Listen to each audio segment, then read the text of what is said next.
Good morning everyone, welcome to civil service study. 75 test complete हो गए थे अभी तक यूपीपीसीएस के। यह है प्रैक्टिस सेट नंबर 76। तो चलिए स्टार्ट करते हैं। और इस टेस्ट में हम प्रैक्टिस करने वाले हैं ज्योग्राफी के प्रश्नों पर।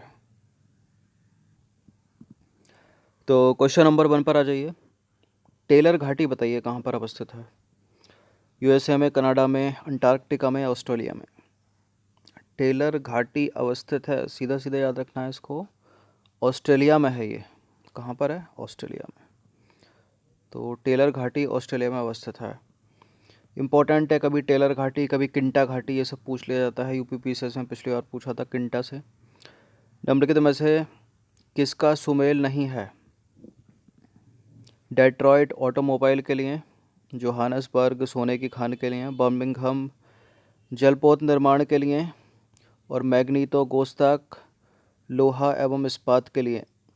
डेट्रॉयट मोस्ट इम्पोर्टेंट है और बहुत बार पूछा भी है, यूएसए में है, ऑटोमोबाइल के लिए है। ठीक है, करेक्ट हो गया ये वाला। जोहानसबर्ग भी सही है सोने की खान के लिए, और मैग्नीतो कोस्टाक भी सही है लोहा इस्पात के लिए। बर्मिंघम गलत है, बर्मिंघम जलपोत निर्माण के लिए नहीं है। फिर किसके लिए है? मोटर कार एवं मशीनरी निर्माण के लिए है ब्रिटिश शहर बर्मिंघम। ठीक है। निम्नलिखित में संसार का सर्वाधिक व्यस्त महासागर कौन सा है? संसार का सर्वाधिक व्यस्त महासागरीय मार्ग कौन सा है? देखिए, एक तो हो गया वायु मार्ग, एक हो गया रेल मार्ग, और सबसे सस्ता होता है यहाँ पर समुद्री मार्ग। सबसे सस्ता बोलते हैं इसको, क्योंकि यहाँ ना टायर घिस रहे, ना पेट्रोल, ना डीजल। तेल है लेकिन उतना नहीं है। ठीक है, क्योंकि कभी कभी जो है पवन चक्की हवा के द्वारा भी जो हमारा यान है एक स्थान से दूसरे स्थान पर जाता है। ठीक है, तो इसका उत्तर क्या है? उत्तरी अटलांटिक महासागर, option number A, north Atlantic ocean. तो उत्तरी अटलांटिक समुद्री मार्ग जो है वो संसार का सबसे व्यस्त और महत्वपूर्ण बंदरगाह है। यह संयुक्त राज्य अमेरिका के पूर्वी तटीय भाग तथा पश्चिमी यूरोप के मध्य संपर्क का मार्ग है, और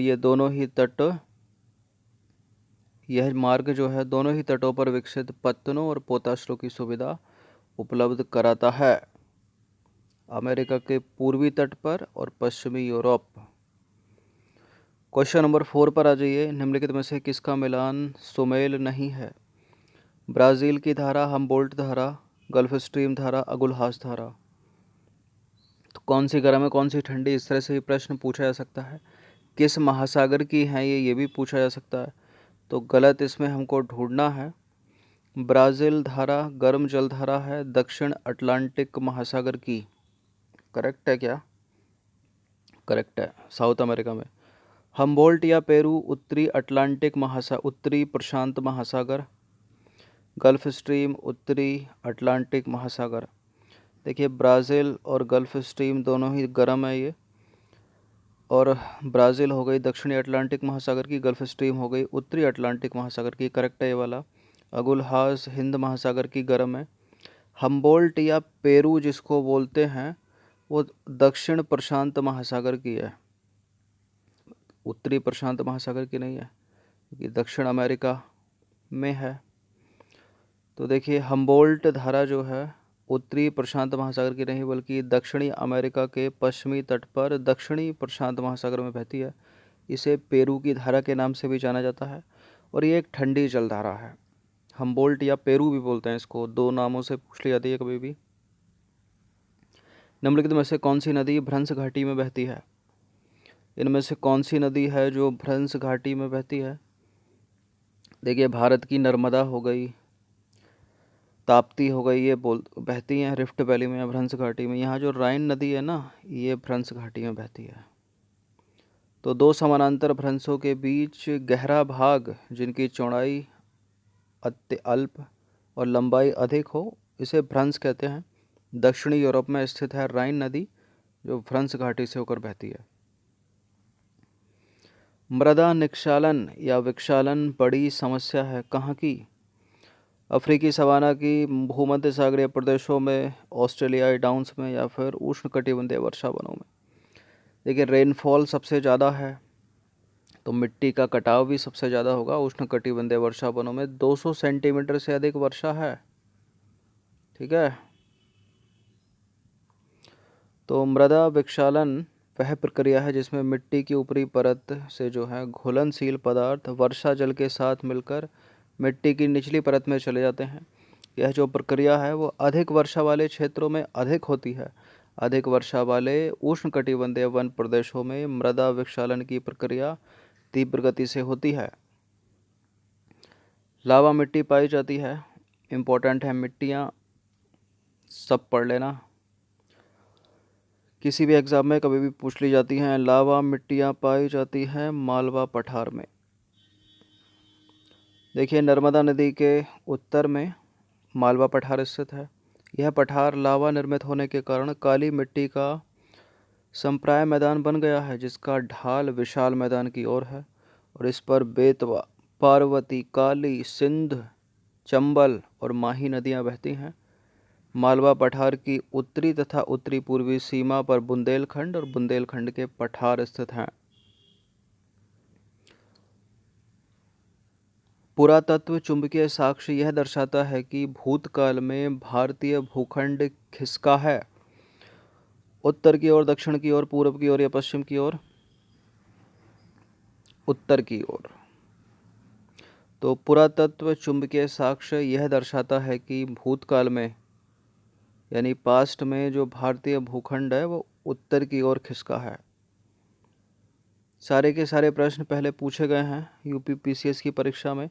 निम्नलिखित युग्मों में से किसका सुमेल नहीं है?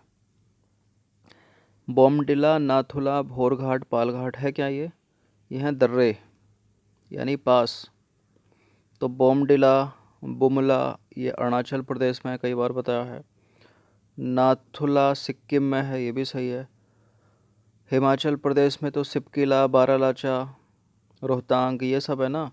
भोरघाट हिमाचल में कहाँ है? भोरघाट तो महाराष्ट्र में है। पालघाट केरल में, ये सही है। तो देखिए भोरघाट दर्रा जो है वो महाराष्ट्र में, हिमाचल प्रदेश में नहीं है। यह मुंबई पुणे से होकर दक्षिण की ओर जाता है, दक्षिण भारत की ओर। क्वेश्चन नंबर 10 पर आ जाइए। डायमंड हार्बर तथा सॉल्ट लेक सिटी अवस्थित है कहाँ पर? कैलिफोर्निया यूएसए में? नहीं। फ्लोरिडा में भी नहीं है, हांगकांग में भी नहीं है, ये इंडिया में ही है, भारत में, कलकत्ता में। तो डायमंड हार्बर तथा सॉल्ट लेक सिटी पश्चिम बंगाल की राजधानी कोलकाता में स्थित है। नाम से मत चकरा जागना। क्वेश्चन नंबर 11 पर आ जाइए। निम्नलिखित कथनों पर विचार करना है, दो स्टेटमेंट के साथ बताइए कौन सा करेक्ट है। वायुमंडल अधिकांश ऊष्मा परोक्ष रूप से सूर्य से तथा अप्रत्यक्ष रूप से पृथ्वी के धरातल से प्राप्त करता है। सौरमंडल में ऊर्जा उत्पादन में सूर्य का कोई प्रभाव नहीं है। देखिए इस तरह के वाले तो ब्लंडर मिस्टेक वाले स्टेटमेंट होते हैं। सूर्य से तो पूरी दुनिया चल रही है और सौरमंडल में ऊर्जा उत्पादन में सूर्य का कोई प्रभाव नहीं है, गलत है। पहला वाला करेक्ट है। वायुमंडल अधिकांश ऊष्मा परोक्ष रूप से सूर्य से तथा प्रत्यक्ष रूप से पृथ्वी के धरातल से प्राप्त करता है। धरती भी तो गर्म होती है ना। तो पहला वाला करेक्ट है, केवल दूसरा वाला इनकरेक्ट है। तो देखिए जो वायुमंडल है हमारा वो अधिकांश ऊष्मा परोक्ष रूप से सूर्य से तथा अप्रत्यक्ष रूप से पृथ्वी के धरातल से प्राप्त करता है। सौरमंडल में ऊर्जा उत्पादन में सूर्य महत्वपूर्ण है। निम्नलिखित में से कौन सही सुमेलित नहीं है? चेन्नई, कोचीन, जवाहरलाल नेहरू, पत्तन, कांडला ये सब बंदरगाह ही हैं। चेन्नई के सामने लिखा गया है भारत का सबसे गहरा पत्तन है, मतलब बंदरगाह। कोचीन के सामने लिखा गया है प्राकृतिक पत्तन है ये। जवाहरलाल नेहरू के सामने लिखा गया है एक मशीनीकृत पत्तन है। और कांडला जो कि गुजरात में है, क्या वो एक ज्वारीय पत्तन है? एक मोस्ट इम्पॉर्टेंट प्रश्न आता है, भारत का सबसे गहरा बंदरगाह कौन सा है? तो कौन सा है? विशाखापत्तनम है, उसी की तो बात हो रही है। ठीक है, विशाखापत्तनम। अब विशाखापत्तनम यहाँ चेन्नई को बोल दिया तो गलत है, ये भारत का सबसे गहरा तो विशाखापत्तनम है। बाकी चेन्नई एक प्राकृतिक बंदरगाह है, सॉरी कोचीन एक प्राकृतिक बंदरगाह है केरल का। जवाहरलाल नेहरू पत्तन एक मशीनीकृत पत्तन है, ये भी सही है। न्याहा सेवा के नाम से भी जाना जाता है इसको। मुंबई पत्तन का बोझ कम करने के लिए इसको बनाया गया। कांडला गुजरात का एक ज्वारीय पत्तन है। तो भारत का सबसे गहरा पत्तन देश के पूर्वी समुद्र तट पर स्थित आंध्र प्रदेश का विशाखापत्तनम है, ना कि चेन्नई। कोचीन जो है वो पश्चिमी समुद्री तट पर स्थित एक प्राकृतिक पत्तन है। कांडला गुजरात में स्थित एक ज्वारीय पत्तन है जिसे मुक्त व्यापार क्षेत्र घोषित किया गया है। ऋतु प्रवास किया करते हैं, कौन करता है इनमें ऋतु प्रवास? वही करता होगा जो कृषि नहीं करता होगा। देखिए भूटिया और जौनसारी जो है यहाँ पर ये उत्तराखंड की जनजातियाँ हैं। बुक्सा और थारू जो है ये उत्तर प्रदेश की जनजातियाँ हैं। तो बुक्सा और थारू तो खेती करती है और भूटिया जौनसारी करती है क्या? पशुपालन। तो यत्र तत्र एक स्थान से दूसरे स्थान पर जाते हैं ये, और इनमें भी सबसे ज़्यादा क्या है? भूटिया है। तो ए हो जाएगा इसका आंसर। तो भूटिया जनजाति के लोग जो है ऋतु प्रवास करते हैं, जबकि बुक्सा जौनसारी थारू एक ही स्थान पर स्थायी रूप से निवास करते हैं, क्योंकि ये सभी कृषक जनजातियां हैं। ठीक है। भूटिया और जौनसारी उत्तराखंड की जनजातियां हैं, जबकि बुक्सा और थारू उत्तर प्रदेश की जनजाति है। भूटिया जनजाति के लोग पशुचारण के लिए यत्र तत्र भ्रमण करते हैं। ठीक है। तो देखिए यहाँ जो चार थे, भूटिया और जौनसारी ये हो गई उत्तराखंड की, और बुक्सा और थारू हो गई, ये हो गई यूपी की। अब एक ही जगह कौन रहता है? बुक्सा रहता है, जौनसारी रहता है और थारू रहता है। ठीक है। बाकी जो भूटिया है वो करता है ऋतु प्रवास। ठीक है। पशुपालन के लिए, पशु चराने के लिए। क्वेश्चन नंबर 14 पर आ जाइए। बरमुडा ट्रायंगल अवस्थित है, कहाँ पर अवस्थित है? इंपॉर्टेंट है प्रश्न। बरमुडा ट्रायंगल यह है नॉर्थ अटलांटिक ओशियन में, उत्तरी अटलांटिक महासागर में। तो बरमुडा जो है प्रवाल द्वीप एवं चूना पत्थर से निर्मित लगभग 300 प्रवाल द्वीपों का पुंज है। यह पश्चिमी उत्तरी अटलांटिक क्षेत्र में अवस्थित है। इसकी खोज 1503 ईस्वी में जुआन बर्मुडेज द्वारा की गई थी। उन्हीं के नाम पर इसका नामकरण किया गया, बरमुडा ट्रायंगल। ये इम्पोर्टेंट है, 300 प्रवाल द्वीपों का पुंज है ये। क्वेश्चन नंबर 15 पर आ जाइए। एक इम्पोर्टेंट प्रश्न और आ गया। हॉर्न ऑफ अफ्रीका अंग है। हॉर्न ऑफ अफ्रीका, तो अफ्रीका महाद्वीप का जो ये वाला हिस्सा है, ये वाला, इसमें आते हैं जिबूती, इथोपिया, इरिट्रिया और सोमालिया। ठीक है। इसका ट्रिक है सीड, सोमालिया, इथोपिया, एक और है इरिट्रिया और जिबूती। यहाँ जिबूती को डी से दर्शाया गया है, DZ इस तरह से। तो देखिए सोमालिया हो गया, इथोपिया हो गया, इरिट्रिया हो गया तथा जिबूती हॉर्न ऑफ अफ्रीका के अंग है। इम्पोर्टेंट है, पूछ लिया जाता है कि कौन अंग है कौन नहीं है। तो 15 प्रश्न थे इंपॉर्टेंट, इनका एक बार प्रैक्टिस कर लेना। धन्यवाद। इस पूरी की पूरी टेस्ट सीरीज़ की प्लेलिस्ट बना रखी है हमने, वहाँ पर आप टेस्ट नंबर 1 से लेकर 76 तक पहुँच सकते हो। उसका लिंक डिस्क्रिप्शन बॉक्स में दे रखा है।